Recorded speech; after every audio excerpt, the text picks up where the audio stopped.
Sebenarnya Islam itu di dunia ini Pak Ustadz, ada berapa sih Pak Ustadz? Nabi Muhammad SAW bilang begini, orang Yahudi itu akan terbagi menjadi 71 golongan. Orang Nasrani pun 71 atau 72 golongan. Dan umatku terpecah jadi 73 golongan. Semuanya akan masuk ke neraka. Ada lagi Nahdlatul Ulama berarti ada Nah lagi? itu ormas, kalau itu ormas. Kalau Muhammadiyah? Sama ormas juga. Oh, itu ormas. Tapi kenapa kalau misalnya ada beberapa Muhammadiyah? Oke, satu-satu ya. Aisyah ini dinikahi pada saat umurnya itu tidak cukup umur Pak Ustadz. Bukankah itu memberikan contoh yang tidak baik Pak Ustadz? Kita nggak mengatakan itu adalah sebuah contoh yang tidak baik. Karena ini melalui proses pernikahan dan memang itu diketahui. Tapi kalau misalnya ada orang nanti yang memanfaatkan Pak Ustadz, ini kan diajarkan oleh Nabi Muhammad, saya mau mengikutinya seperti ini punya Pak Ustadz. Itu boleh nggak jadi Pak Ustadz? Jadi gini.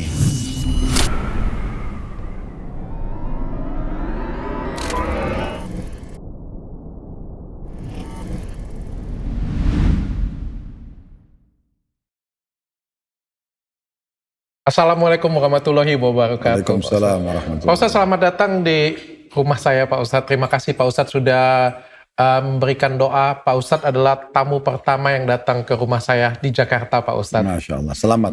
Semoga berkah rumahnya, langgeng rumah tangganya, bahagia insya Allah. Saya senang banget hari ini Pak Ustadz karena kita berdua podcast, ditonton istri saya, ada istrinya Pak Ustadz, anak Pak Ustadz, dan anak-anak saya juga nonton hari ini Pak Ustadz. Alhamdulillah. Seperti yang saya cita-citakan, saya pengen, terutama anak-anak sih Pak Ustadz, baru pertama kali mereka itu dengar tentang Islam. Dan saya pengen mereka belajar tentang Islam yang sesungguhnya Pak Ustadz. Pak Ustadz, tapi saya pengen belajar Pak Ustadz. Ini kan Pak Ustadz kan datang syukuran di rumah baru saya Pak Ustadz. Ini saya cerita dulu yang real ya. Saya ini realnya saya ngomong dengan istri. Di meja makan. Saya bilang, saya mau pemberkatan rumah, saya bilang. Ya kalau dihitung-hitungkan di rumah ini tentu yang lebih banyak adalah yang Nasrani ya Pak Ustadz ya. Saya bilang ya, baiknya bagaimana ya, saya bilang dengan istri saya. Terus istri saya bilang apa? Panggil Pak Ustadz lah dia bilang. Saya kaget Pak Ustadz. Jujur saya bilang saya kaget. Ini benar ini dari dia. Dia sendiri. Panggil Pak Ustadz dong dia bilang. Panggil Ustadz, kamu kepala keluarga katanya. Panggil Pak Ustadz dong. Biar Pak Ustadz yang berkati rumah ini. Dia bilangnya seperti itu, berkati. Karena kita nggak tahu kan apa yang namanya syukur. Benar boleh saya bilang. Benar. Go for it katanya. Makasih saya bilang. Terus saya chat Pak Ustadz. Saya nggak enak soalnya seorang Pak Ustadz Halim Basalamah saya suruh datang cuma berkati rumah saya lagi kayak gitu kan. Tapi alhamdulillah Pak Ustadz Halim bilang saya berkenan. Terus saya ngomong dengan mama saya. Mama saya juga memberikan restu saya luar biasa sekali Pak Ustadz. Tadi sudah didoakan Pak Ustadz. Nah, pertanyaan saya Pak Ustadz, kenapa nggak ada yasinan Pak Ustadz? Biasanya orang pemberkatan rumah itu ada yasinan Pak Ustadz. Kok ini beda Pak Ustadz? Baik. Alhamdulillah wassalatu wassalamu ala Rasulillah. Baca Quran itu ibadah dok dalam Islam. Karena memang Nabi SAW bersabda dalam hadisnya, Iqra'ul Quran, fa innahu ya'ti syafi'an li ahli yaumil qiyamah. Bacalah Al-Quran itu karena dia akan menjadi penolong bagi pembacanya pada hari kiamat. Memang dia juga panduan hidup seorang muslim. Disitulah Allah berbicara dengan kita tentang apa yang dia inginkan, apa yang dia larang gitu kan. Dan bagaimana kita menghadapi problematika dalam kehidupan kita. Nah seperti itu. Di dunia bagaimana bisa menjadi sukses, di akhirat dapat juga yang terbaik surga. Nah seperti itu kurang lebih. Tetapi memang peletakannya harus pada tempatnya dok. Seperti misalnya dokter lagi duduk di ruang tamu seperti ini, atau lagi habis sholat, kemudian mau baca Quran, atau lagi di mobil, ya oke, gitu kan. Tapi kalau dia dihubungkan dengan, dan baca Quran sebenarnya di rumah juga bagus, ya. Terutama ada hadis yang bicara tentang masalah membaca surah Al-Baqarah, surah nomor 2, urutan 2 dalam Al-Quran, ya artinya sapi betina, ya. Bacalah surah Al-Baqarah, rumah yang dibaca Al-Baqarah itu tidak akan dimasuki oleh syaitan. Memang ada anjuran seperti itu.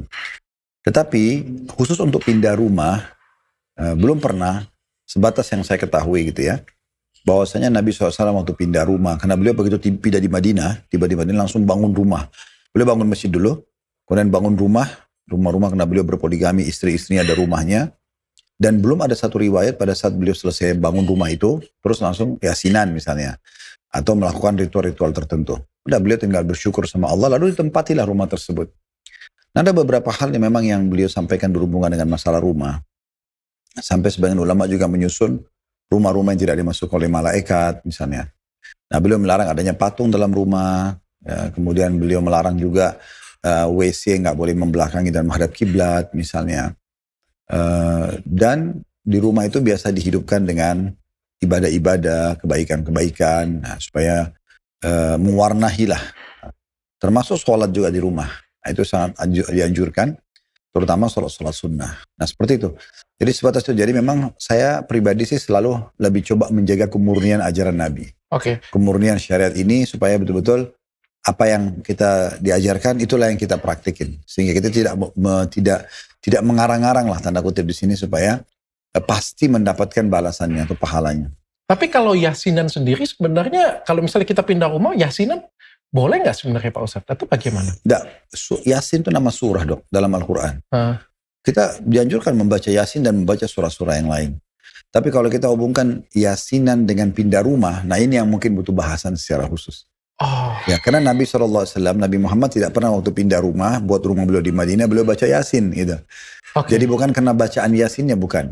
Tapi karena contoh dari Nabinya gitu. Kayak saya tertarik belajar lebih lanjut, tapi sebelum itu saya mau terima kasih dulu untuk semua yang sudah support kita. Ini sarung mangga. Sarung mangga yang saya pakai ini adalah sarung mangga Royal Platinum. Sarung mangga merupakan tipe tertinggi dari sarung mangga, didesain dengan motif khusus yang kaya akan perpaduan budaya dan desain modern, dibuat dengan mesin berteknologi tinggi terkini, bahannya menggunakan benang viscose cotton blend, menyerap keringat dengan sangat baik, lembut kayak sutra, serta awet dan tahan lama. Kalau mau order, silakan langsung ke platform resminya www.banggabersarung.com. Kita semua bangga bersarung mangga. Dan jangan lupa kalau kalian pengen jual emas, silakan ke pusatemas.id. Ini jual emas dengan rasa aman, gak usah khawatir kalian. Kalian gak ada surat, perhiasan patah, rusak, kalian silakan datang ke sana. Kalian bisa cek kadar emas kalian, kalau alat gak bisa bohong ya. Kelihatan benar berapa karatnya dan bisa dijual dengan harga saat itu juga dia jamin dengan harga tertinggi dan jual dengan rasa aman. Silakan ke pusatemas.id. Terima kasih untuk sponsor-sponsor kita dan hari ini adalah hari yang sangat spesial karena Pak Ustadz datang, udah mendoakan rumah saya, keluarga saya Pak Ustadz. Hari ini episodenya juga spesial Pak Ustadz, adalah episode Nabi Muhammad. Bacanya bagaimana Pak Ustadz ya? SAW itu cara baca bagaimana? Ajarkan saya. Sallallahu alaihi wasallam. Sallallahu alaihi wasallam. Oke. Silakan Pak Ustaz. Ya. Nabi Muhammad SAW adalah nabi penutup. Tidak ada lagi nabi dan rasul sesudah beliau. Artinya setelah beliau berarti tidak ada lagi ajaran baru yang akan datang. Walaupun agamanya sama. Dan Nabi Muhammad SAW ini hanya melanjutkan estafet agama yang disampaikan oleh nabi-nabi sebelumnya. Dalam agama Islam, diajarkan hanya satu agama yang Allah turunkan. Dalam surah Al-Imran, surah nomor 3 ayat 19, Inna dina indallahil Islam. Agama di sisi Allah hanya Islam, tidak ada agama yang lain. Sehingga keyakinan seorang muslim, semua agama itu hanya muslim. Ya Nabi Isa muslim, ya Nabi Musa muslim, ya Nabi Daud, Nabi terus sampai kepada Nabi Adam. Nah, Nabi Muhammad SAW pernah bersabda begini dok. Perumpamaan aku dengan nabi-nabi sebelumku adalah ibarat seperti bangunan yang sangat indah. Orang-orang keliling dan memuji-muji bangunan tersebut. Lalu mereka menemukan ada satu batu bata yang belum diletakkan. Lalu mereka berkata, andai saja satu batu bata yang diletakkan maka akan sempurna bangunan ini. Lalu beliau mengatakan, akulah satu batu bata itu. Berarti menandakan memang tidak ada perbedaan antara nabi-nabi dan rasul. Semua beragama Islam, cuma bedanya kita dianjurkan dari satu nabi, estafetkan nabi sesudahnya. Estafetkan nabi sesudahnya. Seperti itu kurang lebih. Nabi Muhammad SAW ini sebenarnya nama beliau, kemudian keluarganya, kota dia lahir, kota yang akan dia hijrah, lahir di Mekah, hijrah ke Madinah. Ini sebenarnya sudah tidak asing bagi ahli kitab, orang-orang Yahudi dan Nasrani gitu. Kalau orang-orang Yahudi, Allah sebutkan dalam Al-Quran, ya'rifuna kama ya'rifuna abna'ahum. Mereka sangat mengenal Nabi Muhammad SAW sebagaimana mereka mengenal anak-anak mereka sendiri. Karena memang ciri-cirinya sudah disebutkan, ciri fisik, keluarganya, dan seterusnya. Begitu juga dengan orang-orang Nasrani sama. Kalau mereka masih berpegang pada Alkitab yang asli, yang masih otentik, yang belum diubah, maka sama juga. Itu akan mengarah kepada keberadaan Nabi Muhammad SAW. Nama Muhammad sendiri itu berasal dari seorang pendeta Nasrani. Sebagaimana kita sudah jelaskan di episode Nabi Isa gitu ya. Jadi waktu kakek beliau datang menuju ke negeri Syam. Negeri Syam itu sekarang 4 negara. Lebanon, Syria, Palestina, dan Jordania. Bertemulah dengan satu orang pendeta Nasrani yang mengatakan, kalian dari mana? Mereka bilang kami Jazirah Arab, dari kota mana? Tepatnya dari kota Mekah. Lalu pendeta itu langsung mengatakan akan keluar dari kota kalian nanti itu seorang nabi terakhir yang bernama Muhammad. Sementara Muhammad sendiri belum dikenal sebelumnya di Jazirah Arab. Padahal Muhammad itu bahasa Arab. Dan Muhammad, Ahmad, Mahmud itu sama, semua artinya terpuji. Artinya terpuji. Maka Abdul Muttalib pun ini kakek Nabi Muhammad SAW, itu Nabi belum lahir. Dia bertekad sama teman-temannya kalau pulang ke Mekah nanti anak pertama atau cucu pertama laki-laki mereka akan namakan Muhammad. Nah kebetulan Abdul Muttalib pulang, anak mantunya bernama Aminah melahirkan Nabi Muhammad SAW, maka dinamakanlah Muhammad. Nah seperti itu. Itu awal mula namanya. Juga terjadi di umur 12 tahun pada saat beliau bersama pamannya Abu Talib namanya. Kalau tadi kakeknya Abdul Muttalib, ini pamannya Abu Talib. Pernah Abu Talib ini ingin pergi ke negeri Syam, karena negeri Syam ini menjadi pusat perhatian khusus secara internasional di masa itu, karena pusat perniagaan dunia lah. Maka umur 12 tahun Nabi Muhammad SAW bergelantungan pada pamannya dan minta untuk ikut ke negeri Syam. Waktu tiba di sana, maka ada satu pendeta Nasrani di gerejanya, itu melihat dari jendela orang-orang yang lula lalang. Dan mereka sangat tahu pada saat itu kalau ini adalah masa keluarnya Nabi terakhir. Dan memang datangnya dari kota Mekah. Maka dia memperhatikan satu persatu sampai dia temukan ada kafilah dagangnya Nabi SAW. Waktu itu Nabi ikut sama pamannya, beliau masih 12 tahun. Itu ternyata ada awan yang menaungin, sehingga mereka tidak merasa panas. Jadi pendeta ini merasa agak aneh, ini ada sesuatu yang terjadi nih. Maka pendeta itu bilang sama, kebetulan nama pendeta ini Buhairah. Begitu disebutkan dalam hadits Buhairah karena dia dari negeri Syam, jadi turunan Arab tapi pendeta. Dia mengatakan kepada pengurus gereja, undang orang-orang Arab itu makan semuanya. Diundanglah makan semuanya, sambil makan sambil diperhatikan baik-baik wajah-wajah mereka. Tapi tidak ada ciri kenabian karena disebutkan tentang alisnya seperti apa, tebal seperti busur panah, bola matanya lebar, kulitnya putih, pipinya merah-merahan, seperti itulah. Ada ciri fisik tersendiri. Rambutnya tidak keriting, tidak lurus, jadi agak berombak, kadang-kadang sampai kuping, kadang-kadang dibiarkan sampai pundak. Maka dia melihat tidak ada ciri-ciri wajah yang dia cari gitu. Lalu dia bilang sama orang-orang yang ada di situ yang bilang makan, ada nggak orang di antara kalian yang masih tidak ikut makan? Mereka bilang ada. Anak kecil yang kami biarkan menjaga barang-barang kami. Maka pendeta itu, Buhairah, pamit. Dia pergi ketemu. Setelah dia ketemu, dia lihat, kok wajahnya ini ada banyak sekali mirip dengan apa yang disebutkan dalam Injil pada saat itu. Kalau ini adalah Nabi terakhir. Dan dia tahu ini masa keluarnya. Maka dia pun berkata, hai anak kecil, saya ingin bertanya kepadamu atas nama Allat dan Uzza. Allat dan Uzza itu dua patung besar yang disembah oleh penduduk Mekah. Maka Buhairah ini kaget waktu Nabi Muhammad SAW bilang, waktu itu masih 12 tahun belum jadi Nabi. Jadi Nabi itu umur 40 tahun nanti. Dia bilang, jangan engkau sebutkan dua nama berhala itu karena aku tidak menyukainya. Maka pendeta ini makin penasaran karena memang agama Allah ini melarang untuk menyembah berhala. Tidak boleh menyekutukan Allah dengan patung-patung gitu. Maka dia pun akhirnya mulai banyak bertanya hal, gitu kan.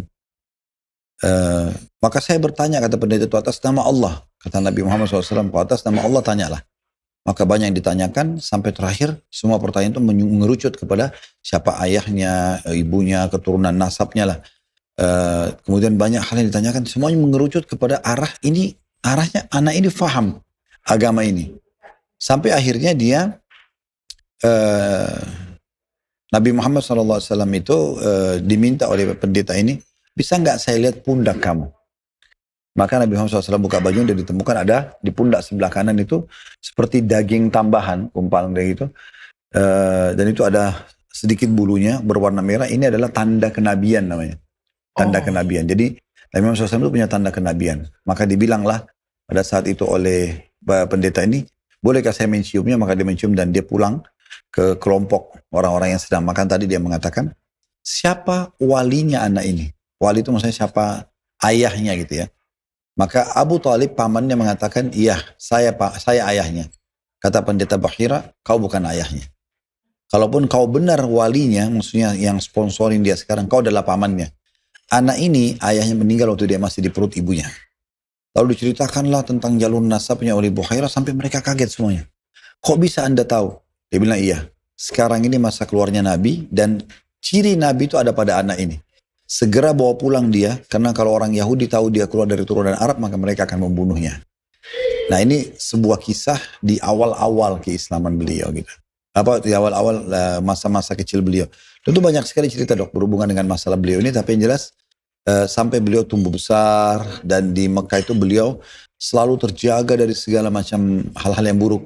Seperti teman-temannya itu suka menghadiri acara perkawinan yang ada perempuan tidak tutup aurat, Nabi Muhammad SAW terlindungi.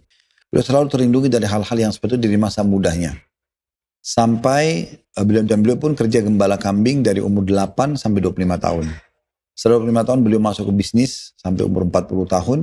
Itu juga ada prosesi beliau menikah dengan seorang wanita bernama Khadijah dan punya anak 6 orang dari perempuan ini. Sampai umur 40 tahun lalu beliau dinobatkan jadi nabi. Nah, awal prosesi dinobatkan jadi nabi itu beliau dicintakan pada diri beliau itu khalwah namanya. Keinginan menyendiri. Lalu melihat ciptaan langit dan bumi.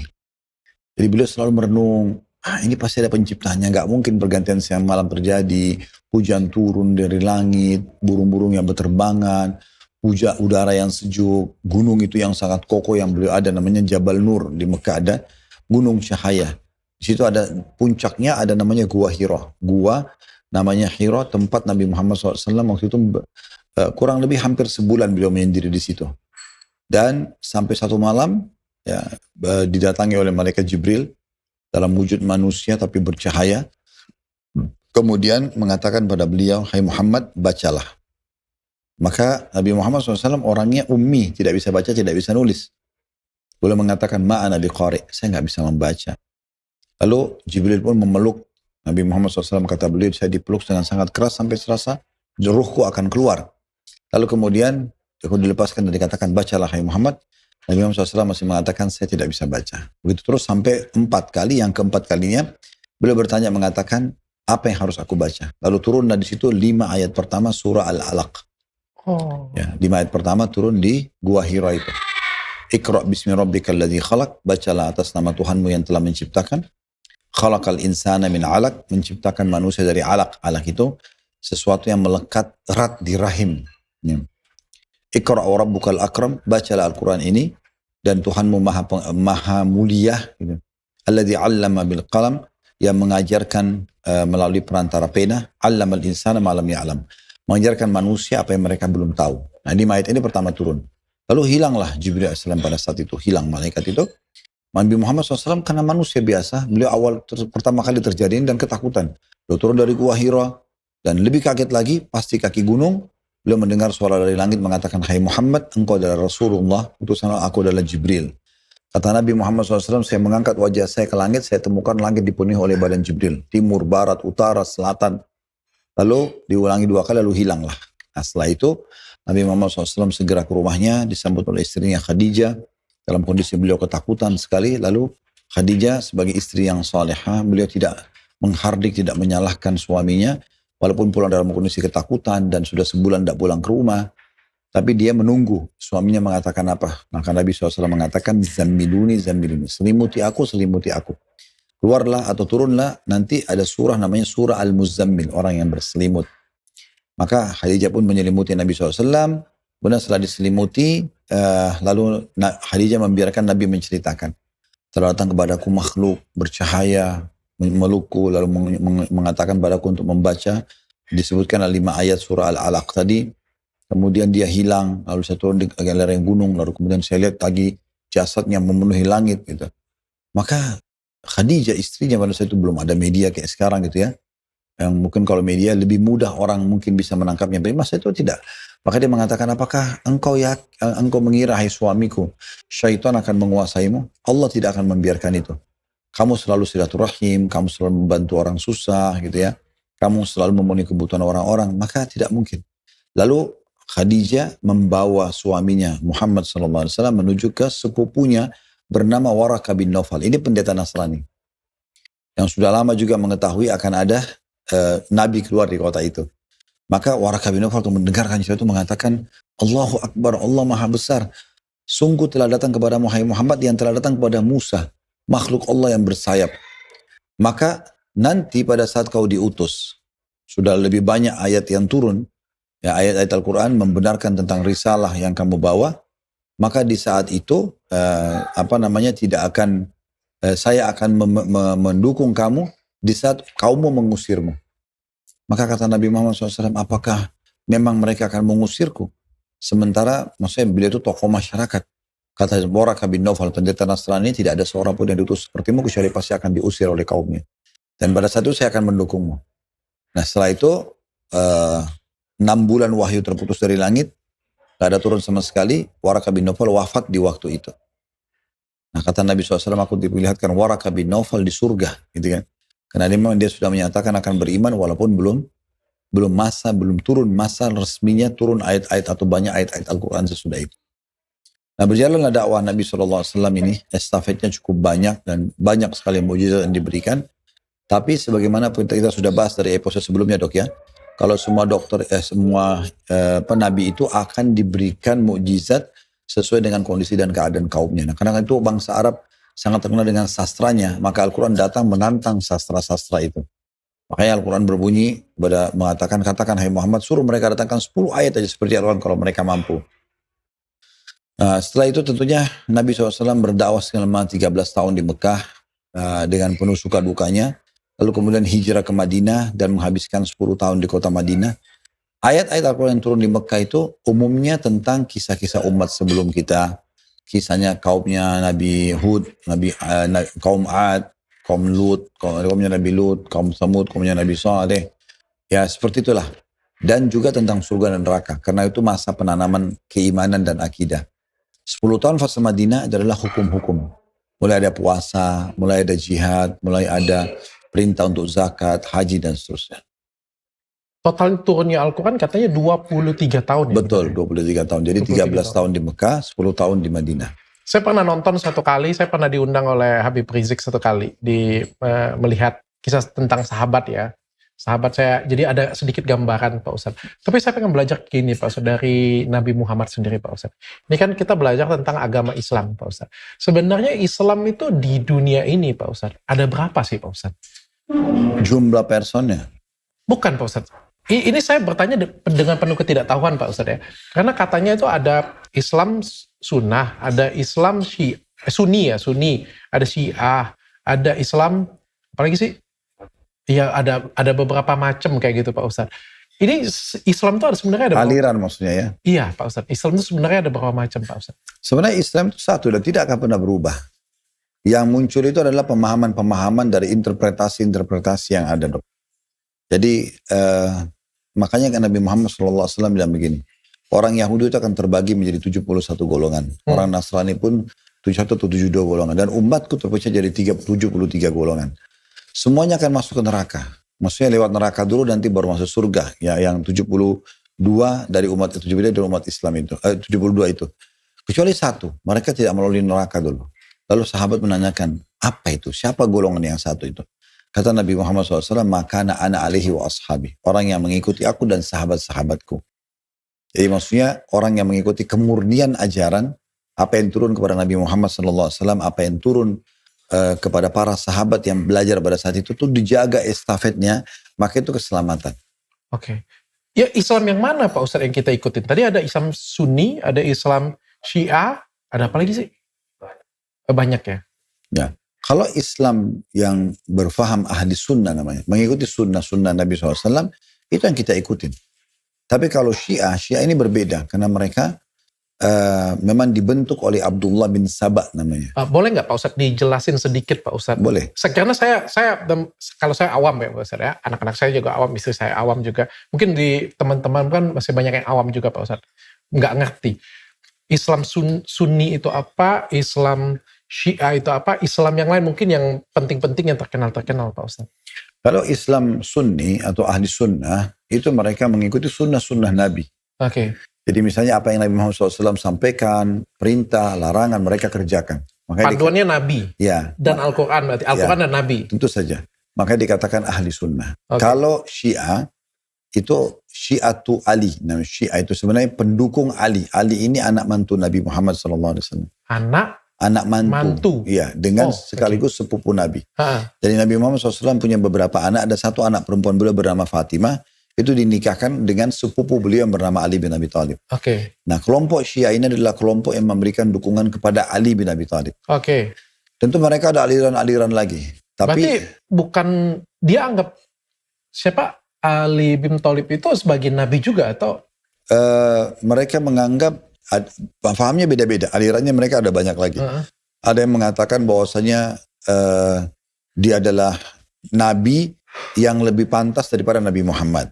Oh, oke. Ada juga yang mengatakan, dia lebih pantas menggantikan setelah Nabi Muhammad meninggal dunia. Oke. Jadi sahabat-sahabat Nabi Muhammad yang sempat memimpin pada saat itu seperti Abu Bakar, Umar, Utsman, itu semua tidak layak. Harusnya bukan di mereka, tapi harusnya Ali bin Abi Thalib. Gitu. Nah, jadi mereka punya golongan-golongan juga cukup banyak. Tetapi umumnya ada di antara mereka mengatakan Al-Quran itu masih kurang. Karena kalau kita sekarang 30 juz, mereka 49 juz misalnya. Mereka 49 juz? Ya, sahabat-sahabat Nabi itu umumnya dikafirkan. Seperti Abu Bakar, Umar. Mereka anggap kafir karena dengan berbagai macam argumentasi yang mereka sampaikan.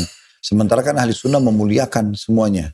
Memuliakan semua sahabat Nabi. Karena memang yang belajar dari Nabi kan para sahabat. Nah, ya, sehingga kalau kita mengatakan sahabat kafir, maka bisa tertolak ajaran Nabi Muhammad SAW. Dan memang dasarnya pemahaman kelompok ini dibentuk oleh seseorang bernama Abdullah bin Sabah. Ini orang Yahudi yang pura-pura masuk Islam. Dia di zaman, kan setelah Nabi meninggal, tahun 11 Hijriah, tahun 11 sampai 13 itu dipimpin oleh mertua beliau, namanya Abu Bakar dan sekaligus sahabat beliau. Tahun 13 sampai 23 Hijriah itu dipimpin oleh mertua Nabi yang lain, namanya Umar bin Khattab. Kemudian setelah meninggal lalu datang Utsman bin Affan, itu sekitar 23 sampai 37, 38. Kemudian baru Ali bin Abi Thalib 37 atau 38 sampai 40. Nah, ini dikenal dengan masa Khulafa Rashidin. Khulafa Rashidin. Nah, mereka tidak mau mengakuin sahabat-sahabat ini, Abu Bakar, Umar, Utsman, ini mereka tidak mau akui. Mereka cuma mau Ali dan beberapa orang sahabat saja. Yang lain mereka tolak gitu. Nah, di masa Utsman bin Affan, sahabat yang ketiga tadi, ada Abu Bakar, mertua Nabi, Umar juga mertua Nabi jadi raja dan pertama dan kedua. Yang ketiga adalah Utsman bin Affan dan yang keempat Ali bin Abi Thalib. Dua-duanya anak mantu Nabi. Nah, di zaman Utsman bin Affan ini datanglah Abdullah bin Sabah ini, pendiri sekte ini. Dia melemparkan isu di tengah-tengah umat Islam kalau yang lebih berhak menjadi raja setelah Nabi Muhammad adalah bukan Abu Bakar sama Umar, tapi Ali. Nah, Utsman ini larang, tidak boleh kamu katakan itu. Karena tidak ada di antara pun sahabat yang menolak kerajaan Abu Bakar sama Umar. Oleh karena itu, kau keluar aja dari Madinah, diusir dari Madinah. Dia karena sakit hati, dia buat orang-orang Arab Badui bergemuruh dan akhirnya membunuh Utsman bin Affan. Raja pada saat itu. Nah, kemudian dia masuk lagi di masa, setelah itu Ali bin Abi Thalib jadi khalifah, jadi raja. Dia masuk, lalu dia menyebarkan isu kalau Ali bin Abi Thalib itu lebih pantas menjadi raja setelah Nabi meninggal dan 3 orang itu sudah merebut kerajaannya. Maka Ali pun marah dengan dia. Kenapa kau katakan seperti itu? Sementara saya sendiri tidak merasa. Jadi kamu harus bertobat, kalau tidak saya akan cambuk kamu 80 derah. Itu hukuman bagi orang yang menyebarkan hoaks seperti tidak benar gitu. Dia bilang saya tidak mau, saya tetap yakin dengan ini. Kata Ali, kalau gitu saya akan hukum mati kamu. Karena kamu ini menyebar fitnah. Dia bilang kalau kau membunuhku berarti kau adalah Tuhan. Jadi dia menyebarkan isu yang lebih bahaya lagi. Nah, itulah pendiri sekte ini. Pak Ustadz, mohon maaf ya, mohon maaf juga ya. Ini pertanyaan orang yang benar-benar awam ya. Jadi apakah kalau misalnya Islam Syiah itu sesat atau bagaimana Pak Ustadz? Ya, menyimpang tentunya. Menyimpang. Pak Ustadz, ada lagi Islam Ahmadiyah. Apa itu Pak Ustadz? Ahmadiyah ini kelompok yang... Ahmadiyah dengan Muhammadiyah sama nggak sih? Beda. Ada lagi Nahdlatul Ulama berarti ada lagi. Itu ormas. Kalau itu ormas itu beda. Oh, itu ormas. Ya, itu tidak dikatakan. Kalau Muhammadiyah? Sama ormas juga. Oh, itu ormas. Tapi kenapa kalau misalnya ada lebaran Muhammadiyah? Oke, satu-satu ya. Kalau Ahmadiyah itu kelompok yang dibentuk pada saat Pakistan merdeka dari India. Gitu kan? India kan dulu tuh ada satu kerajaan Islam namanya kerajaan Maghul. Kemudian setelah runtuh, pada saat itu yang masih kekuat Islamnya berdiri sendiri, yaitu Pakistan lah, berpisah dari India. Di saat itu Inggris sempat membentuk pemahaman dipimpin oleh Mirza Ahmad Ghulam namanya.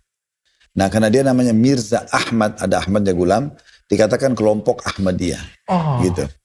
Nah, orang ini menyatakan diri dia adalah nabi setelah Nabi Muhammad. Wah, berarti menyimpang juga dong. Iya, tentu saja.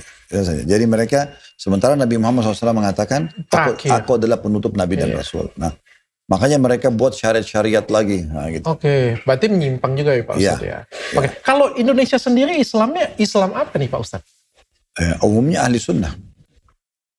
Ya, ahli sunnah tentunya. Kalau mohon maaf Pak Ustadz, kalau salafi itu apa Pak? Sama semua, jadi ahli itu ahli sunnah, berpegang pada sunnah. Cuma bedanya, teman-teman yang biasa dikatakan salafi itu lebih menjaga kemurnian wahyu. Seperti misalnya, kalau saya suruh dokter sesuatu, saya pasti akan coba pastikan itu ada dalilnya, ada landasannya. Coba sholat ini misalnya dok, ini loh ayatnya atau ini loh hadisnya. Nah, ada kelompok lain yang masih ahli sunnah juga, tapi mereka tidak terlalu peduli, yang penting baik nggak masalah. Oke. Nah begitu. Jadi mereka tidak terlalu memurnikan, mereka masih oke lah. Yang penting kita niatnya baik, masih oke. Nah. Oh, kalau salaf itu benar-benar murni, nyontoh seperti ibaratnya sudah sunnah lebih lagi dia. Kalau tidak ada dalilnya, mereka tidak akan kerjakan. Nah, jadi mereka harus betul-betul ada dalil. Ada nggak? Di mana? Di ayat mana? Di hadis yang mana? Kalau ada dikerjakan. Oke, tapi kalau di Indonesia Sunni ya berarti ya? Betul. Sunni. Kalau Wahabi apa Pak Ustaz? Itu istilah juga digunakan oleh orang-orang Syiah untuk memvonis orang-orang yang dalam pemahaman ahli sunnah di Saudi, di Mekah sama Madinah. Karena dulu pernah di Saudi itu orang sudah mulai kembali menyembah berhala, mereka kembali mengkultuskan kuburan. Mereka meminta-minta pada kuburan segala macam. Muncullah satu orang namanya Muhammad bin Abdul Wahab. Orang ini, Muhammad bin Abdul Wahab ini, dia mengajak kepada kemurnian Islam lagi. Gak boleh loh, jangan minta-minta pada kuburan, jangan ambil tanahnya, gak boleh taruh air di situ. Udah, kuburan kita doain, ya kita juga tidak boleh membanguni, ditaruh lampu, karena Nabi Muhammad SAW larang. Jadi dia mengajak kepada kemurnian kembali. Nah, orang-orang yang paling terganggu itu adalah orang Syiah. Karena mereka tuh mengkultuskan kuburan. Berarti sama aja dengan sunnah dong berarti. Memang Sunni dong. Sebenarnya Sunni. Gitu. Wahabi itu sebenarnya Sunni juga. Sunni, cuman orang-orang Syiah ini tahu yang paling banyak membongkar kedok mereka adalah orang-orang yang tinggal di Mekah sama Madinah. Nah, waktu Muhammad bin Abdul Wahab datang mengajak kepada kemurnian, Syiah ini sangat terganggu. Nah, untuk membuat umat Islam supaya tidak mau ikut kepada kemurnian Islam ini, mereka sematkan itu pemahaman Wahabi loh. Oh. Karena dia ini ada namanya kan Muhammad bin Abdul Wahab, ayahnya namanya Abdul Wahab. Oke. Sebenarnya penisbatan nama ini pun keliru. Karena memang namanya dia Muhammad bukan Wahab. Wahab itu nama Allah. Ayahnya namanya Abdul Wahab gitu. Kalau ke dia harusnya Muhammad berarti Muhammadiyah gitu kan. Padahal sebenarnya bukan seperti itu. Nah, ini istilah yang dipakai untuk kelompok ahli sunnah, di mana orang-orang Syiah tidak mau pada mereka, maka dibuatlah supaya ahli sunnah ini juga saling bermusuhan satu sama yang lain. Berarti itu nggak sesat ya Pak Ustadz ya? Oh tentu saja. Karena mengingatkan kembali tentang sunnah itu Pak Ustadz. Kalau HTI, Hizbut Tahrir Pak Ustadz? Hizbut Tahrir ini dia lebih kepada ormas. Dan dia jadi gini, kan terakhir kerajaan Islam besar itu di Turki. Dulu pernah berdiri, namanya Utsmaniyah. Kurang lebih 600 tahun lah. Dia berubah dari kepemimpinan Islam itu ke Republika, ya umumnya seperti peraturan sekarang, itu di tahun 1924. Ya, di masa kerajaan kepemimpinan Ataturk, Kemal Ataturk. Dia mengubah semuanya, jadi masjid, waktu itu azannya diubah jadi azan bahasa Turki, Al-Quran dan banyak sekolah-sekolah Islam ditutup, gitu kan. Perempuan tidak boleh berhijab, jadi memang betul-betul dia menghapus semua itu. Nah, seperti itulah kurang lebih, berubahlah jadi Republika. Nah, di saat itu, orang-orang yang masih peduli dengan Islam, coba mencari bagaimana nih, mengembalikan supaya kerajaan Islam ada, syariat Islam diterapkan. Nah, muncullah ada orang yang melalui majelis taklim, ada orang melalui politik, nah ada orang melalui kelompok seperti ini. Oh. Hizbut Tahrir itu maksudnya membebaskan, kalau sebatas yang saya tahu itu membebaskan wilayah-wilayah yang belum menerapkan syariat Islam begitu. Tetapi Pemahaman mereka hanya selalu untuk mendirikan khilafah, mendirikan kerajaan Islam gitu. Nah, tapi sebatas yang kami ketahui selama ini yang disampaikan juga oleh para ulama, banyak ulama yang meluruskan pemahaman-pemahaman mereka karena butuhnya mereka lebih memahami agama. Intinya sebenarnya lebih kepada politik gitu. Oke, tapi itu sesat atau baik Pak Ustadz? Saya tidak bisa mengatakan sesat atau baik dok ya, Heeh. karena dia itu seperti satu kelompok yang mengajak untuk mendirikan lagi kerajaan Islam gitu. Oh, Nah oke. seperti itu. Jadi masalah aliran atau bukan aliran itu kembali kepada pemahaman mereka dan saya tidak terlalu tahu ke dalam. Itulah yang oleh pemerintah kita kemarin dilarang gitu ya. Oke, Pak Ustadz, kalau saya pengen tanya Pak Ustadz, kalau misalnya Muhammadiyah sendiri Pak Ustadz, kalau soalnya kan Muhammadiyah itu ini ya Pak Ustadz, apa sih yang tadi kan? Ormas ya? Ormas. Ormas ya. Tapi kenapa kalau misalnya ada lebaran Muhammadiyah, lebih awal kalau nggak salah ya Muhammadiyah, lebih awal Muhammadiyah. Ya, itu didirikan oleh Kiai Ahmad Dahlan. Seingat saya sih pada tahun 1914. Maaf ya 1914 kurang lebih didirikan Ormas Muhammadiyah itu oleh beliau dan beliau juga mengajak kepada kemurnian agama. Ya. Dan lebih fokusnya Muhammadiyah itu ke pendidikan-pendidikan, lembaga makanya lebih banyak ke sekolah, terus membantu masyarakat jasanya kayak rumah sakit, nah gitu-gitu. Nah itu dan mereka dalam melihat lebaran atau puasa itu menggunakan metode hisab namanya. Mereka menghitung bulan prediksinya, oh berarti nanti jatuhnya puasa itu di hari ini tanggal ini. Nah seperti pakai hitungan hisab namanya. Nah ada lagi Nahdlatul Ulama. Nah, itu berpaham ahli sunnah juga sama semua ahli sunnah ini. Nah saya bilang dari Indonesia Sama-sama sunnah ya berarti sama-sama. ya? Cuman metode yang digunakan oleh Majelis Ulama Indonesia atau Nahdlatul Ulama itu lebih kepada ru'yah, melihat bulan secara langsung. Karena memang ada hadis Nabi SAW, puasalah dan buka puasalah dengan melihat bulan itu, dengan mata kepala. Oke. Nah sampai hari ini metode yang digunakan oleh MUI dan diterima oleh pemerintah kita adalah metode ru'yah, melihat dengan mata kepala, dengan alat tentunya, tapi melihat langsung bulan itu. Apakah sudah masuk atau belum masuk. Ada yang mana yang lebih bagus Pak Ustadz? Atau sama aja? Sebenarnya sih tidak bisa kita mengatakan mana lebih bagus atau tidak bagus dok ya. Semua masing-masing berargumentasi dengan argumennya gitu. Tapi secara global itu adalah ahli sunnah gitu. Oh, secara global itu semuanya ahli sunnah Pak Ustadz. Oke Pak Ustadz, tapi jadi kalau misalnya kita ngomong Islam yang real itu adalah Islam yang asli, yang murni itu adalah Islam yang sunnah berarti Pak Ustadz. Betul. Oke. Pak Ustadz, kalau di Arab sendiri Pak Ustadz, Islamnya Islam apa ya Pak Ustadz? Sama ahli sunnah. Kalau di Malaysia Pak Ustadz? Sama. Mayoritas seluruh negara Islam ini ahli sunnah, mayoritasnya. Mayoritasnya. Ya, cuman ada kelompok yang namanya Syiah tadi itu lebih pusatnya di Iran dan di beberapa wilayah gitu ya. Nah itu kita anggap saudara kita atau enggak Pak Ustadz? Semua manusia itu bersaudara sebenarnya dok. Islam memandang semua manusia itu bersaudara. Tapi ada namanya juga persaudaraan seagama, itu juga ada. Semua orang kita anggap itu adalah saudara kita. Kalau saya pribadi melihat semua itu adalah manusia ciptaan Allah. Dan kalau ada yang benar, kita berikan dukungan. Kalau sesuai dengan wahyu. Kalau ada yang salah, kita ingatkan. Ini tidak boleh karena tidak ada gininya, tidak ada dalilnya misalnya.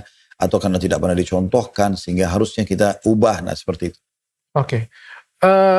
Kalau di Palestina sendiri Islam apa Pak Ustadz? Sama juga ahli sunnah. Ahli sunnah juga Pak Ustadz. Ini menjadi, mohon maaf saya bertanya kayak gini Pak Ustadz. Kemarin kan ada perang di Palestina, sehingga kan kita umat Islam di Indonesia semuanya mendukung di Palestina Pak Ustadz. Saya kan nggak tahu tentang Syiah ya Pak Ustadz. Saya taunya Iran itu mayoritas agama Islam. Terus kemarin juga terjadi demo besar-besaran sampai mau perang sekarang kayak gitu punya. Tapi saya nggak mendengar di Indonesia, wah kita bantu Iran ya gitu punya, karena kan kita satu saudara sama-sama Islam. Kenapa seperti itu Pak Ustadz?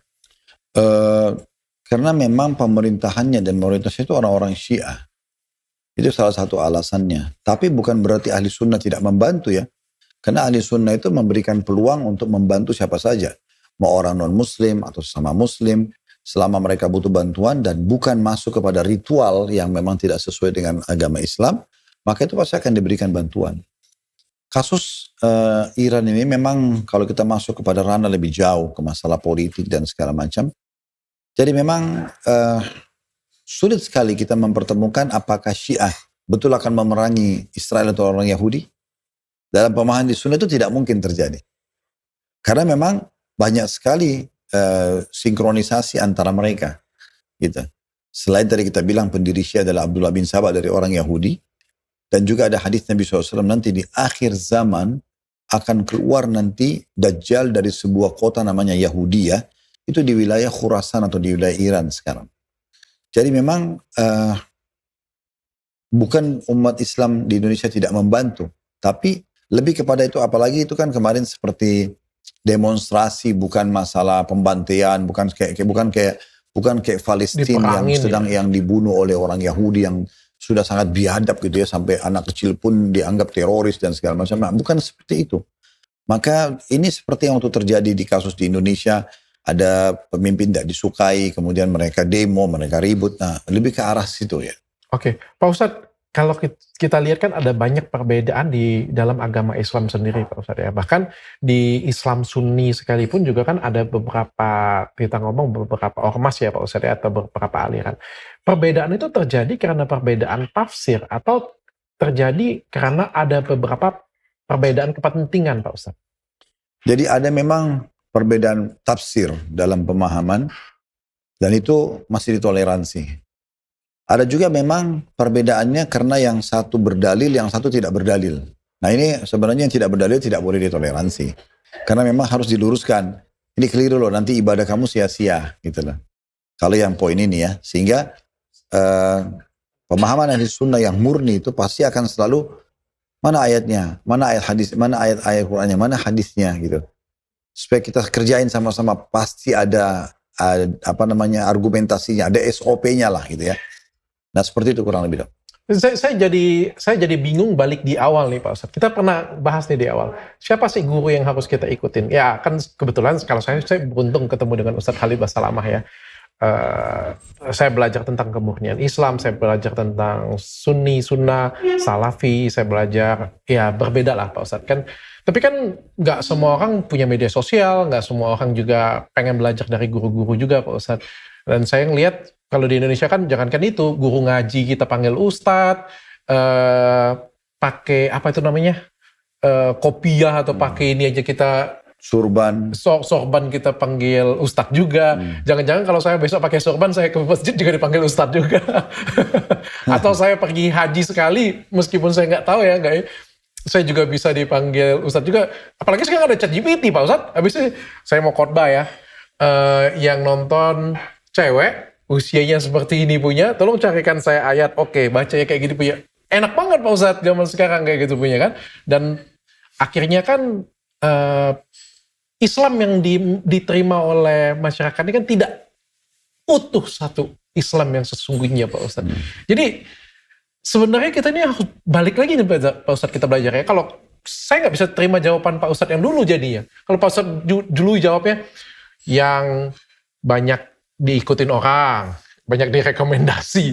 Masalahnya saya ketemu banyak orang yang diikutin orang, direkomendasi, nggak kayak gitu Pak Ustadz bentuknya. Ajarannya Pak Ustadz. Jadi yang mana nih harus kita ikutin? Saya nggak ingat tuh kalau saya pernah bilang yang direkomendasi, yang banyak pengikutnya. Pak Ustadz bilang, saya bilang, dengan siapa kita harus berguru? Yang direkomendasi ya, rekomendasi gurunya siapa? Oh iya, tadi kalau yang banyak pengikutnya, saya nggak pernah bilang banyak pengikutnya. Jadi maksudnya yang direkomendasikan itu dok, kita cari, yang paling pertama sebenarnya begini sederhananya. Apakah dia pada saat menyampaikan sebuah hukum agama itu, dia berdalil atau tidak? Lah saya kan nggak ngerti Pak Ustadz. Enggak, bukan maksudnya dalil itu gini, sederhananya dok gini. Dia mengatakan, Allah berfirman dalam ayat ini, surah ini. Ini ayatnya, pesan Allah. Ini Nabi bersabda dalam hadisnya seperti ini.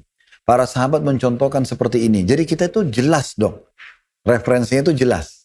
Nah saya kan nggak ngerti Pak Ustadz. Kalau misalnya dia ngomong ada yang ngerti enak Pak Ustadz. Akhirnya jadi pemahaman yang kurang benar Pak Ustadz. Mungkin seperti itu Pak Ustadz. Ya jadi kita bicarakan sekarang satu-satu dok. Kita bicara tentang masalah kita harus belajar dari siapa, ya kan? Jadi yang paling pertama dasar sekali adalah kalau dia berbicara, dia pasti berbicara apa yang dia sampaikan pasti ada argumentasinya. Argumentasi itu Allah berfirman, Rasulullah bersabda, para sahabat mengatakan begini atau mengerjakan seperti ini gitu ya. Sehingga jelas referensi. Ya itu dulu. Terus yang saya pernah bilang masalah rekomendasi. Rekomendasi itu misalnya apakah memang ada di antara ulama-ulama di wilayah itu juga merekomendasikan dia, gitu kan? Siapa gurunya, siapa muridnya. Nah itu biasanya memang juga bagian daripada hal yang dulu para ulama hadis jadikan sebagai pegangan. Sehingga seperti Imam Bukhari, kalau dia mau terima sebuah hadis, dia cari tahu tentang kepribadian orang itu, bagaimana tanggapan masyarakat, siapa gurunya dan siapa saja muridnya. Oke. Sehingga dia betul-betul, oh orang ini valid untuk bisa kita terima. Nah seperti itu kurang lebih. Pak Ustadz, dulu pernah ada gagasan dari pemerintah, kalau nggak salah saya, bahwa seorang pemuka agama itu sebaiknya memiliki sertifikasi. Saya pernah dengar perdebatan keduanya. Dua-duanya ada benarnya sih Pak Ustadz. Ada yang bilang ya ada kepentingan politik di sana.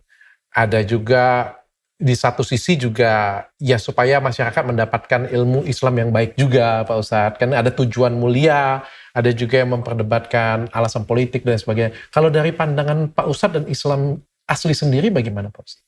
Sebenarnya positif aja dong. Sertifikasi dai atau alim itu positif aja. Yang penting poin-poinnya itu jelas gitu dan benar. Sehingga memang speknya lah ya itu harus seperti apa. Dia harus dianggap seorang alim kalau dia begini itu masih oke saja. Atau dia ikut pelatihan. Yang penting ini semua benar dan ada ulama yang memandunya. Saya luar biasa.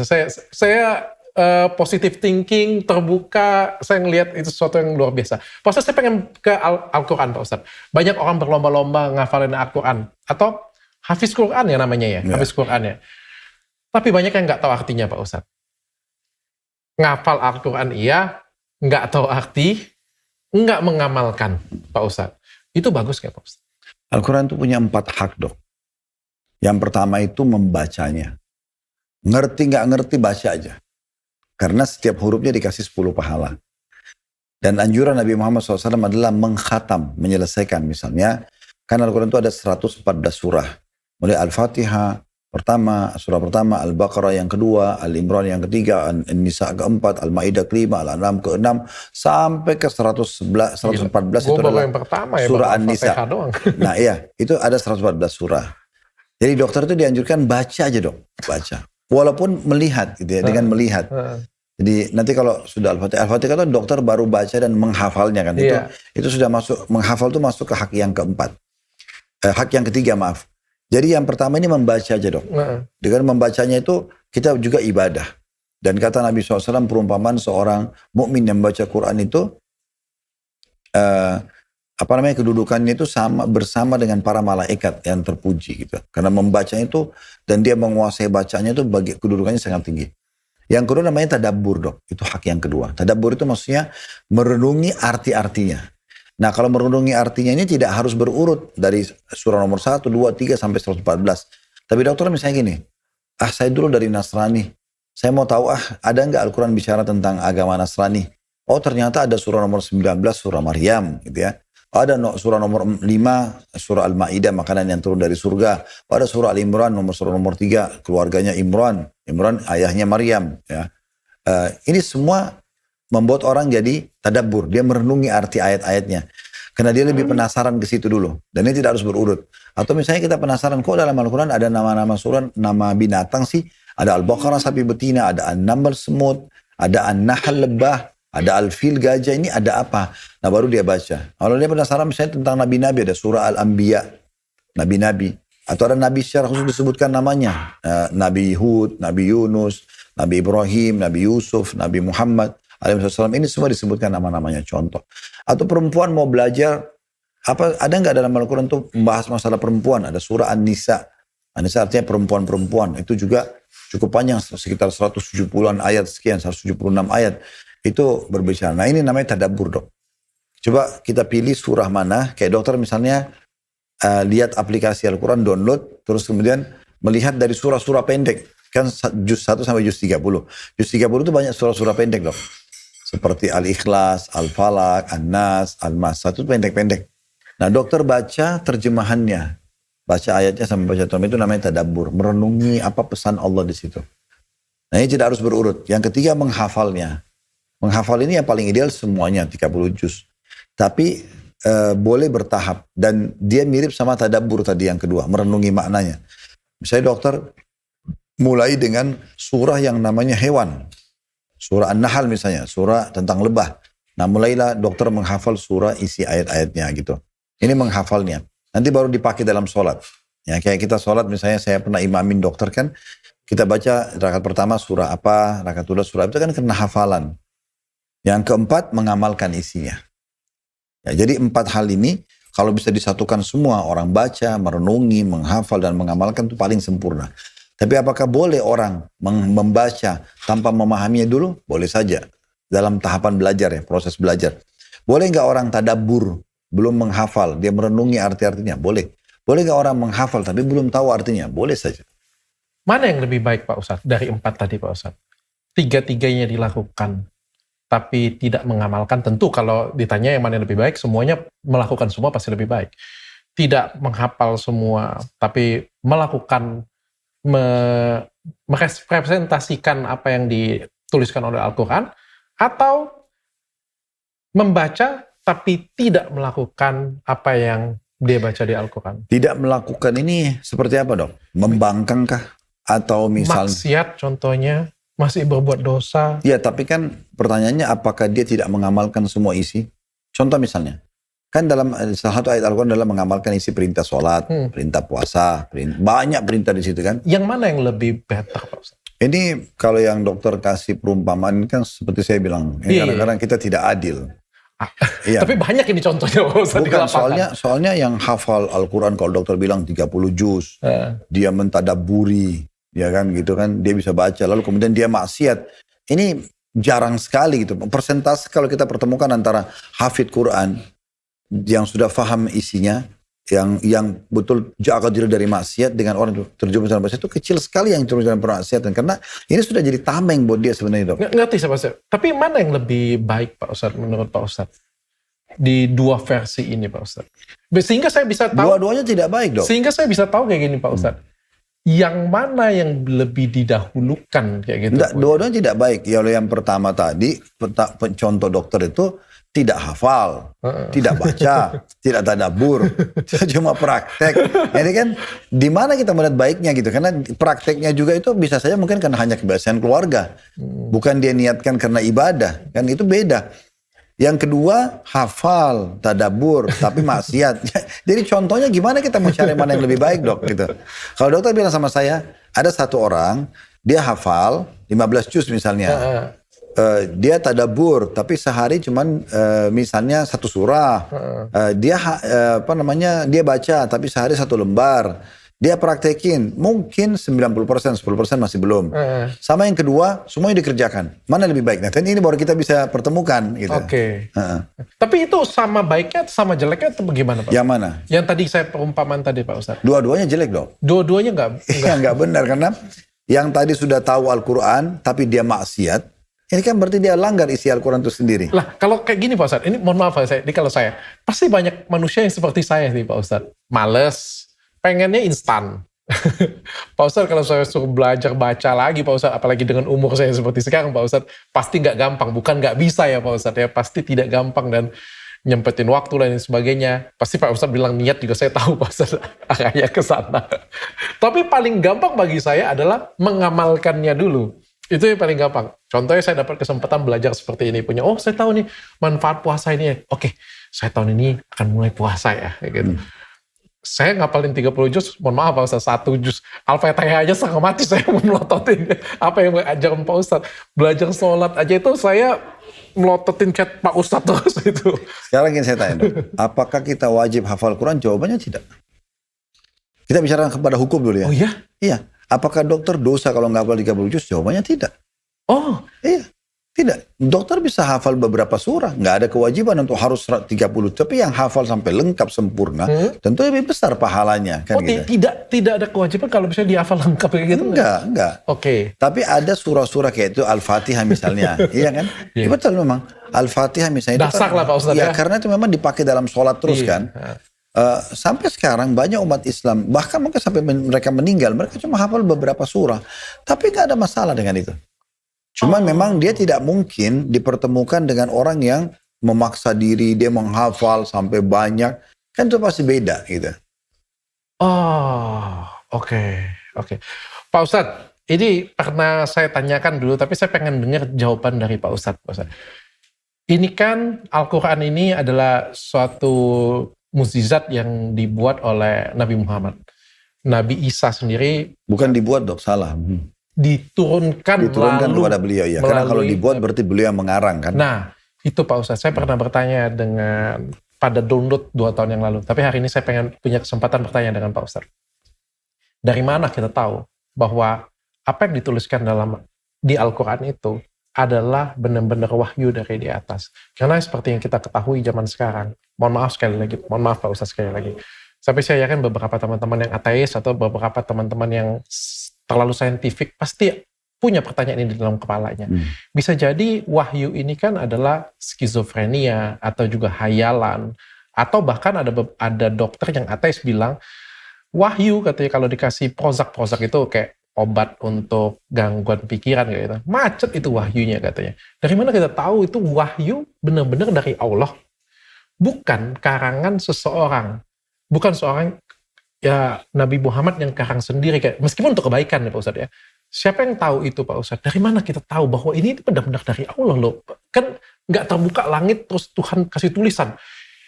Ini adalah tulisan dari saya. Kita jadi percaya semuanya Pak Ustadz. Kan nggak seperti itu. Ini kan kita dengarnya cuma dari Nabi Muhammad. Kalau itu pondasinya dok, berarti orang yang berpikir seperti itu memang sudah ragu dengan kenabian Nabi Muhammad dulu yang pertama.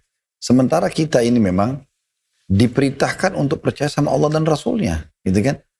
Kalau kita ragu dengan Nabi Muhammad, sehingga kita hanya mengatakan, dari mana saya tahu ini benar Nabi Muhammad jujur atau tidak. Beliau dari masa mudanya sudah dikenal dengan as-sadiqul amin, orang yang jujur dan terpercaya. Sampai sebelum jadi, awal sekali beliau dinomorkan jadi Nabi di umur 40 tahun, itu ada firman Allah turun, fasda bima tu'mar, wa'ad al-musyrikin. Sampaikan hai Muhammad apa yang diperintahkan padamu dengan jelas gitu ya, dengan terang-terangan. Dan tinggalkan orang-orang musyrik. Maka beliau naik ke atas satu bukit namanya Bukit Abi Kubais di Mekah. Lalu beliau teriak-teriak mengatakan begini, wahai penduduk Mekah, wahai orang-orang Quraisy, kalau seandainya saya mengatakan di belakang gunung Mekah ini, pintu gerbang Mekah itu ada gunung besar, ada pasukan besar akan menyerang Mekah, apa kalian percaya? Mereka mengatakan, iya, karena kami belum pernah menemukan kamu dusta selama ini. Maka kata Nabi Muhammad SAW, kalau begitu percayalah, saya adalah utusan Allah, di antara kedua tanganku ada siksaan yang pedih. Kalau kalian tidak beriman, maka berbahaya gitu. Nah, jadi memang beliau itu sudah punya kepribadian yang dipercaya oleh penduduk Mekah dari sebelumnya. Pernah satu waktu, Ka'bah itu direnovasi. Ini belum Nabi Muhammad jadi Nabi ya. Terus mereka pada saat itu mau meletakkan Hajar Aswad, namanya batu hitam dok.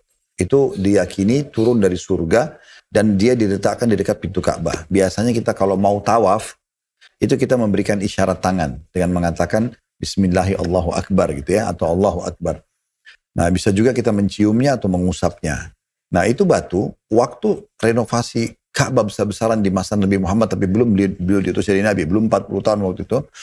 Orang-orang Quraisy waktu mau meletakkan kembali, mereka berebut. Saling satu suku sama yang lain itu berebut untuk menaruh batu itu. Sampai hampir terjadi pertumpahan darah. Maka datanglah seorang yang dituakan, mengatakan saya akan tengahi kalian. Siapa yang masuk dari pintu gerbang ini, ditunjuk pintu gerbang Mekah, pertama sekali dia akan menghakimi kita.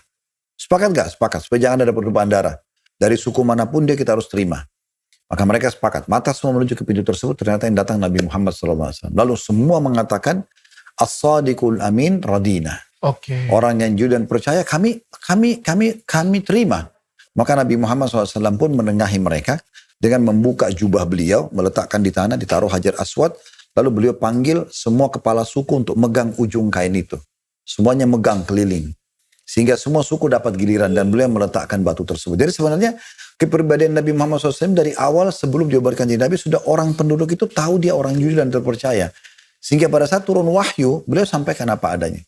Dan Allah juga menegakkan dalam Al-Quran, وَمَا يَنْتِقُ عَنِ الْهَوَى إِنْ هُوَ إِلَّا وَحْيٌ يُوحَى. Apa yang Muhammad sampaikan itu bukan dari sisinya, tapi wahyu dari sisi kami. Dalam ayat yang lain bahkan Allah lebih tegas lagi. Kalau seandainya Muhammad itu mau mendustakan atau memurah-balikkan ayat Al-Quran ini, maka kami akan putuskan urat lehernya. Kalau Nabi Muhammad SAW berbohong atau mengarang, untuk apa beliau menyampaikan ayat-ayat seperti ini? Gitu kan? Pak Ustadz, pertanyaan terakhir dari saya Pak Ustadz. Saya kebetulan seorang mualaf Pak Ustadz. Seorang yang dulunya Nasrani, sempat tidak Nasrani tapi tidak Islam juga Pak Ustadz, lalu masuk Islam. Jadi saya cukup ngikutin, ada dulu orang yang benci Islam, nggak suka dengan Islam, sampai akhirnya saya sendiri menjadi seorang Islam Pak Ustadz, seorang Muslim juga Pak Ustadz.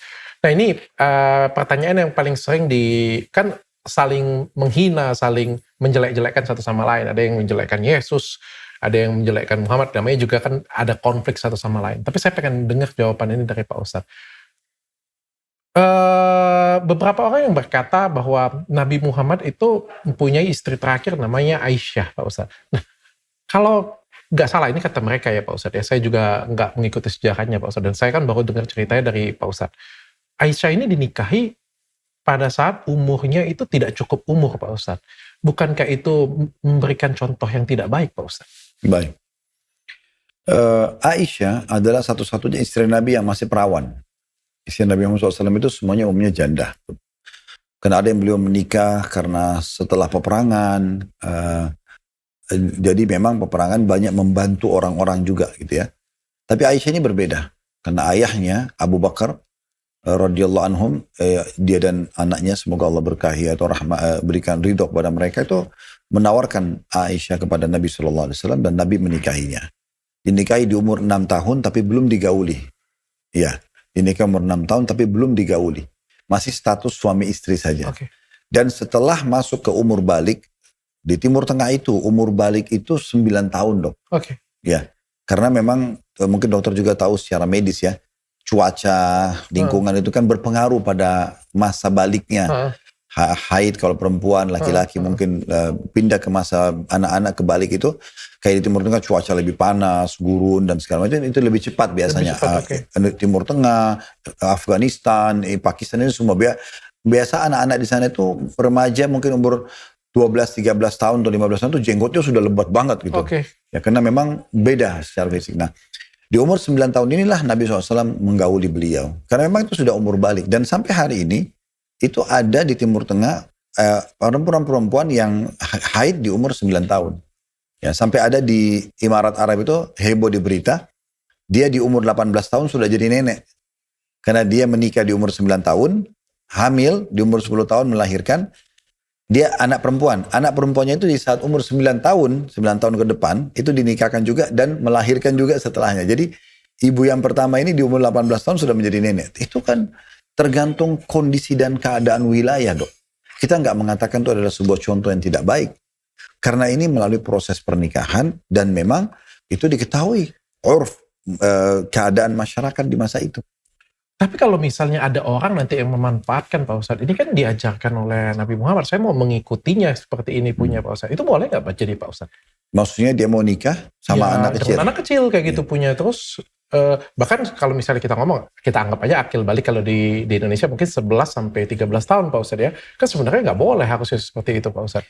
Jadi gini, kita harus tahu contoh-contoh dari Nabi Muhammad SAW itu kan ada yang sifatnya wajib, ada yang sifatnya sunnah atau pilihan, ada yang sifatnya, maksudnya sunnah itu dalam arti kata dikerjakan, definisi fikih ya, dikerjakan dapat pahala, ditinggalkan tidak berdosa gitu loh. Dan yang wajib contohnya misalnya sholat 5 waktu. Kita nggak bisa nggak ikutin gitu kan. Misalnya puasa Ramadan, yang wajib-wajib. Tapi pernikahan juga hukumnya bisa jadi wajib, bisa jadi sunnah. Pernikahan wajib itu kayak orang terkhawatir terjerumus dalam perbuatan zina, maka dia harus menikah gitu kan. Kalau dia tidak terjerumus dalam zina, dia tidak takut, dia masih mau menyelesaikan kuliahnya, masih mau cari pekerjaan, itu boleh-boleh saja selama dia tidak merasa membutuhkan itu. Ada orang juga bahkan menunda umur pernikahannya sangat jauh, itu boleh-boleh saja. Nah jadi menikahnya Nabi SAW sama Aisyah bukan berarti karena Nabi pernah kerjakan kita wajib ikutin. Tidak, bukan begitunya. Pernikahannya iya, tapi memilih pasangannya, dokter bisa menikah di umur 30 tahun, 40 tahun, 50 tahun. Oke. Karena kalau kita orang mengatakan begitu, saya juga mau ikuti Nabi Muhammad. Nabi Muhammad SAW waktu nikah dengan Aisyah, waktu itu umur beliau sudah di atas 50 tahun. Ya kan? Orang yang sudah sangat dewasa. Ya. Dan saya pernah duduk dengan sebagian orang dok ya. Ada orang-orang yang punya pengalaman hidup banyak. Dewasa banget mereka. Mereka pada saat diskusi tentang masalah pernikahan anak perempuan mereka, saya pun ada di situ. Maka pikiran yang muncul itu adalah, kalau Anda nikahkan sama anak perempuan, Anda baru sama siapa? Oh, kalau saya sama laki-laki yang 40 tahun. Yang satu 50 tahun. Yang satu 35 tahun. Tidak ada di situ saya temukan orang yang mau nikahkan anaknya dengan laki-laki umur 20 tahun. 25 tahun bahkan. Ada tapi kecil persentasenya. Banyak seorang. Kalau kita diskusikan, kenapa? Kenapa cari laki-laki yang lebih dewasa? Karena saya mau menitipkan anak perempuan saya kepada orang yang lebih berakal. Yang sudah sukses. Rata-rata laki-laki itu 35, 40 tahun itu dewasa banget. Nah, umur-umur inilah yang paling pantas jadi pemimpin. Kalau dia sebaya, 15 tahun sama 15 tahun, 15 sama 20 tahun. Ini sering ribut, masih sering cek, masih baru adaptasi dengan keadaan. Maka banyak hikmah-hikmah yang kita bisa lihat dari semua sisi gitu dong. Umur Nabi sudah sangat dewasa, Aisyah memang masih kecil, tapi mungkin Abu Bakar ingin anaknya aman, selamat dengan orang yang dewasa. Kan gitu. Dan itu tidak bisa disalahkan. Nah, lebih ke situ pemandangan. Oke, Pak Ustadz, terakhir sebagai penutup Pak Ustadz tentang Nabi Muhammad, apa sifat Nabi Muhammad yang paling hilang dari umat Islam hari ini Pak Ustadz? Ajaran beliau bagus, tapi justru hilang Pak Ustadz, sayang banget hilang.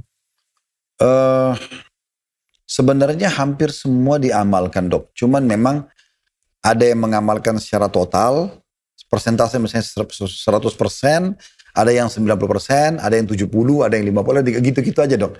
Jadi kita tidak mengatakan ada... Kira-kira berapa persen Pak Ustadz? Ya, soalnya kalau kita mau mengatakan misalnya, oh apa kira-kira sunnah Nabi yang 100% hilang? Saya pribadi belum menemukan itu dok ya. Karena ada saja orang yang mengerjakan. Poligami ada yang mengerjakan, tapi tidak semua orang mengerjakan misalnya. Ada orang yang berjihad, tapi tidak semua orang berjihad misalnya. Jadi sebenarnya dikerjakan, tapi apakah semua umat ini sama rata mengerjakan persentase secara 100% itu tidak. Jadi tergantung persentase mereka menerima dan mengamalkannya. Oke, terima kasih Pak Ustadz. Mudah-mudahan apa yang disampaikan bermanfaat untuk kita sama-sama. Pak Ustadz, kalau potong video, sebarin, itu dapat pahala nggak Pak Ustadz? Tentu saja tergantung, tapi tergantung niatnya dok. Nah, kalau misalnya kita nonton cuma ceramah sepotong-sepotong Pak Ustadz, boleh nggak Pak Ustadz? Kalau dia utuh, misal contoh gini, saya menyampaikan sebuah materi 1 jam, saya menyampaikan 10 buah hadis.